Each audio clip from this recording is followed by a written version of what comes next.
Assalamualaikum warahmatullahi wabarakatuh. Bismillah, hamdan wa syukranillah, la wala wala quwwata illa billah. Sahabat sejati yang Allah muliakan, saya sangat berbahagia pagi ini karena kembali saya berkesempatan atau diberi kesempatan oleh Allah untuk menyapa dan berdoa bagi sahabat sejati sekalian. Semoga kita semua senantiasa dalam keadaan sehat walafiat, dalam keadaan tidak kurang satu apa, dan satu lagi dalam keadaan bahagia insyaallah. Amin amin ya rabbal alamin. Pagi ini saya ingin sekali berbagi mengenai cermin dalam arti yang maknawi, bukan sekedar cermin yang biasa kita gunakan untuk melihat tampan tidaknya wajah kita, cantik atau buruknya rupa kita. Cermin selalu jujur, cermin selalu menampilkan apa yang ada. Ketika kemudian wajah kita ada coreng, ada moreng, maka akan sangat jelas terlihat di cermin persis seperti kondisi yang sebenarnya. Kemudian ketika di wajah kita terdapat noda, maka cermin pun akan menampilkan hal yang sama. Ketika kemudian misalkan seorang wanita lipstik atau bedaknya tidak rapi, itu pun akan sangat nyata terlihat dari cermin. Jadi cermin itu jujur, cermin itu hanya menampilkan apa adanya, dan cermin itulah yang menjadi indikator, menjadi barometer sudah baik atau tidaknya penampilan kita. Karena kita tidak bisa melihat sendiri tanpa bantuan cermin. Kita tidak bisa melihat apakah hidung kita mancung, apakah hidung kita pesek, apakah mata kita juling. Kita tidak tahu. Orang lainlah yang bisa melihat wajah kita, melihat apapun yang ada di kita dengan lebih jelas, dan itulah fungsi cermin.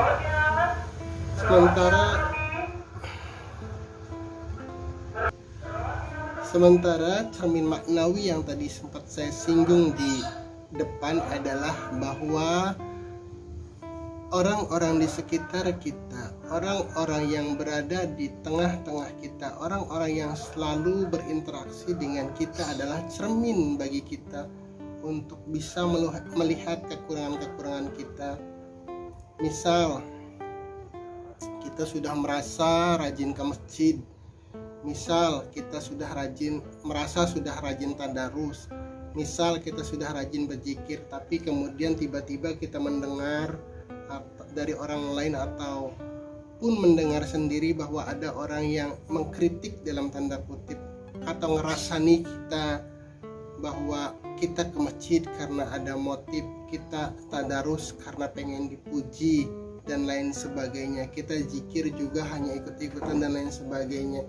Mungkin ketika kita sudah merasa ke masjid, mungkin ketika kita sudah merasa rajin tadarus, mungkin ketika kita sudah merasa melaksanakan zikir, tapi kemudian ada yang mengkritik kita, ada yang masih ngerasain kita akan marah, kita akan bilang peduli amat dengan penilaian mereka, yang penting saya ke masjid, yang penting saya sudah ngaji, yang penting saya sudah zikir. Tidak boleh demikian, karena sekali lagi mereka yang ngerasain kita, mereka yang mengkritik kita, mereka yang memberi input kita adalah cermin kita. Kalau kemudian mereka mengatakan kita ke masjidnya karena kita anggota DKM, kita ke masjidnya karena kita Pak Haji, kita ke masjidnya karena kita seorang ustadz, sangat boleh jadi penilaian itu mereka itu benar. Hanya kadang secara pribadi kita tidak menyadari bahwa di antara motivasi, di antara niat kita ke masjid itu karena kita pengen disebut ustadz, karena kita pengen menjaga image kita sebagai seorang haji, karena terdorong oleh posisi kita sebagai anggota DKM. Itu mungkin boleh jadi sangat besar benar. Jadi kita tidak boleh mengabaikan penilaian mereka, peduli amat dengan mereka. Sekali lagi, apa yang mereka lihat, apa orang yang mereka lontarkan, apa yang mereka rasain terhadap kita itu adalah cermin. Sangat mungkin boleh jadi bahwa penilaian mereka itu sekali lagi benar, dan kita selama ini mungkin tidak melihatnya. kita sudah merasa jadi orang soleh karena tiap hari ke masjid, kita menjadi merasa sudah ahli Quran karena kita tiap hari tadarus, kita kemudian menjadi ahli zikir karena kita rajin ke majelis. Tidak. Ketika kita kemudian mengabaikan penilaian orang tersebut, sangat boleh jadi kita akan kehilangan momen untuk mengintrospeksi diri kita. Kalau kita tidak sempat menilai diri kita secara pribadi, dan sangat mungkin kita tidak bisa menilainya, maka mereka, apa pendapat mereka, apa komentar mereka itu adalah cermin bagi kita. Kita jadi lebih mudah untuk menilai kekurangan kita, dan itu jauh lebih murah dan lebih mudah.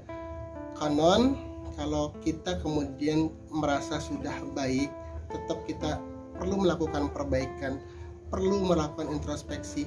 Kalau kemudian kita merasa diri kita tidak seperti yang mereka kritikkan, tidak seperti yang mereka ngerasani, ya kita bersyukur kepada Allah bahwa Allah sudah menjaga kita, menjadikan kita orang yang rajin ke masjid, orang yang rajin tadarus, orang yang rajin ke majelis zikir. Bukan merasa karena ke masjid kita tuh karena kita hebat, bukan karena kemudian tadarus kita tuh karena kita seorang ustadz, bukan kemudian ke majelis zikir tuh karena kita ahli zikir. Tidak.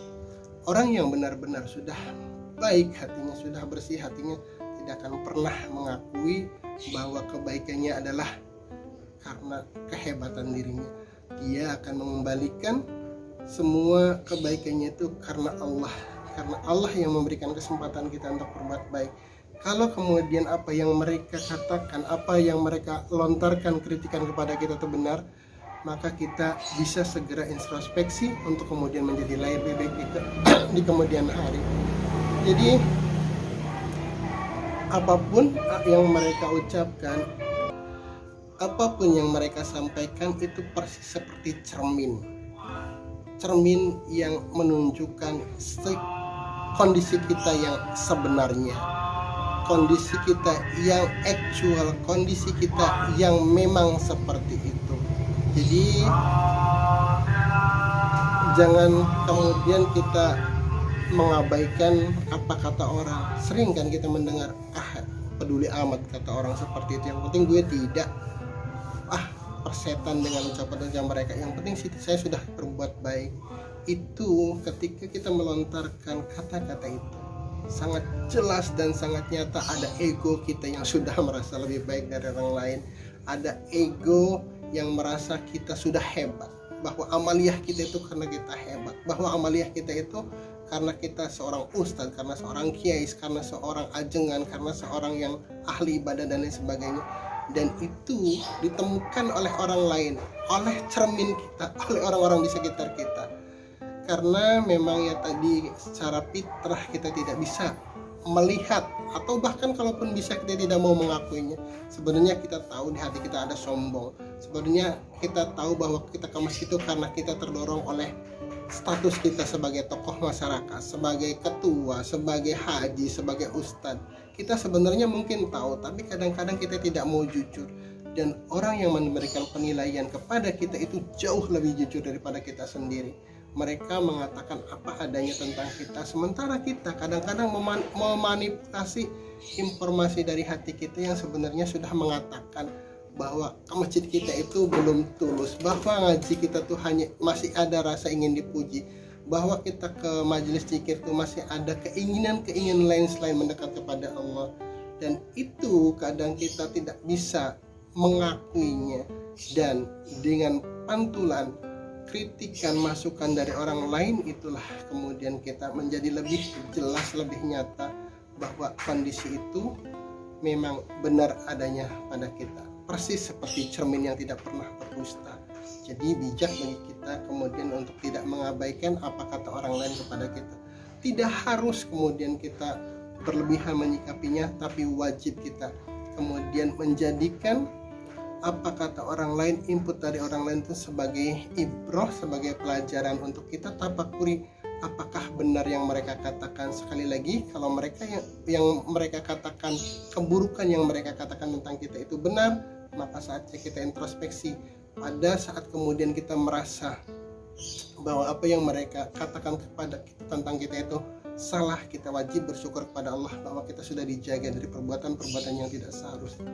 Jadi tidak ada yang salah, tetap bercermin agar kemudian kita bisa memperbaiki penampilan lahiriah kita, pun bisa menampilkan wajah hati kita yang sebenarnya, yang baik, yang bijak, yang ramah, yang sabar, sebagai karunia Allah yang harus kita tebarkan, sebagai wujud kita pengabdian kita kepada Allah, sebagai wujud syukur kita bahwa kita sudah dijaga Allah dan dijadikan oleh Allah sebagai orang yang baik dalam tanda kutip, dan kemudian kita menebarkan maslahat kepada sesama. Billahi taufiq wal hidayah. Wassalamualaikum warahmatullahi wabarakatuh.